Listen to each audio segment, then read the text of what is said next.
नमस्कार, नमस्ते, आदाब, सत श्री अकाल। मैं हूं गोविंद शर्मा और आप देखना शुरू कर चुके हैं गोविंद शर्मा यूट्यूब चैनल। उम्मीद है आप सभी स्वस्थ होंगे। वीडियो में आगे बढ़े इससे पहले एक रिक्वेस्ट है, चैनल को सब्सक्राइब जरूर कर लीजिए।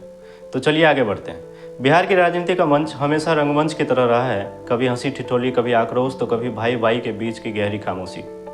इस रंगमंच के सबसे बड़े कलाकार थे लालू प्रसाद यादव, एक ऐसा नाम जिसने सत्ता को भी चुनौती दी और जनता के दिलों पर भी राज किया। लेकिन वक्त का पहिया घूम चुका है और अब सवाल सिर्फ एक है कि लालू की असली विरासत किसके पास जाएगी। तेज प्रताप जो जनता के बीच लालू की तरह दिखते हैं, या तेजस्वी जो सिर्फ सत्ता की कुर्सी पर नजर गड़ाए बैठे हैं। इस कहानी की शुरुआत होती है लालू प्रसाद की छाया से। 90 का दशक जब पहली बार लालू यादव को मसीहा कहा जाने लगा। रेल मंत्री, मुख्यमंत्री और 1997 में आरजेडी पार्टी के जन्मदाता भी रहे हैं। आज वही पार्टी उनके दोनों बेटों की राहें अलग अलग कर चुके हैं। तेज प्रताप यादव भावुक, बिंदास और जनता से सीधे जुड़ने वाले, उनमें लोगों को अपने पिता की झलक दिखती है।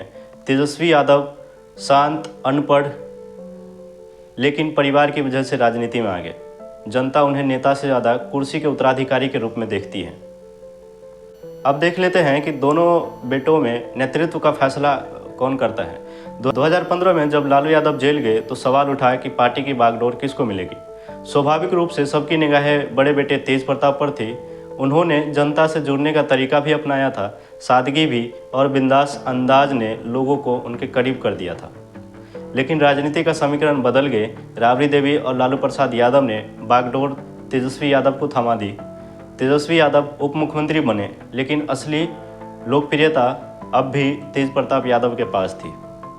यहीं से दरार शुरू हुई। लालू की असली विरासतदार को पीछे कर दिया गया।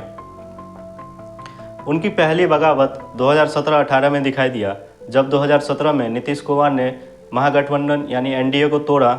उस वक्त जनता को तेजस्वी से ज़्यादा तेज प्रताप से उम्मीद थी, क्योंकि तेज प्रताप ही सड़कों पर जनता की आवाज़ बनकर खड़े थे। 2018 में तेज प्रताप ने खुलकर कहा था कि पार्टी मेरी इज्जत नहीं करती, मुझे हाशिए पर धकेल दिया जाता है। ये बयान कोई कमजोरी नहीं था, बल्कि ये जनता को बताने वाला था कि पार्टी के भीतर उनको दबाने की साजिश हो रही है। दरअसल तेजस्वी भले ही पद पर हो, लेकिन जनता से जुड़ाव तेज प्रताप का ही था। यही वजह था कि उन्हें असली विरासत माना जाता रहा। जनता की नज़र में छवि कैसी है दोनों भाइयों की, देख लेते हैं। 2020 के विधानसभा चुनाव में आरजेडी को 75 सीटें मिली।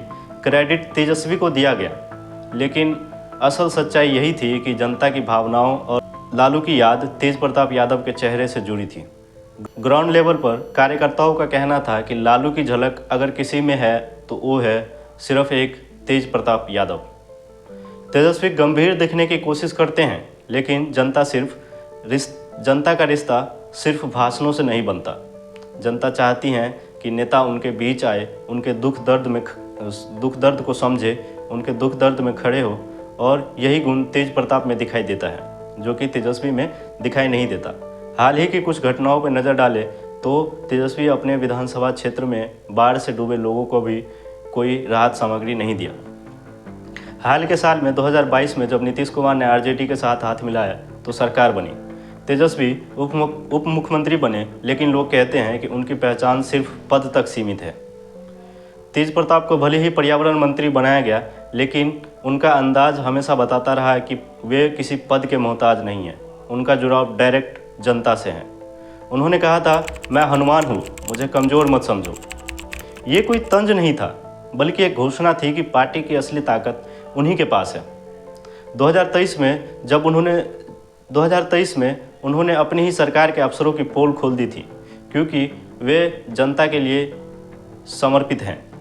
यानी सच यही है कि तेजस्वी किसी पद के मोहताज है, लेकिन तेज प्रताप यादव अपने व्यक्तित्व से जनता से जुड़े हैं।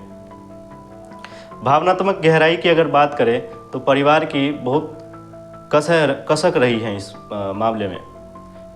लालू यादव ने जातीय समीकरण और जनता के भरोसे सत्ता पाई, लेकिन उनकी सबसे बड़ी कसक रह गई कि बड़ा बेटा, जिसकी छवि और जनता से डायरेक्ट जुड़ाव था, उन्हें ही परिवार ने पीछे कर दिया। तेज प्रताप यादव कई बार कहते हैं कि मैं असली लालू जी का वारिस हूँ। यह दावा महज अहंकार नहीं है, बल्कि उस पीड़ा का आवाज़ है जिसे एक बड़े बेटे ने झेला है।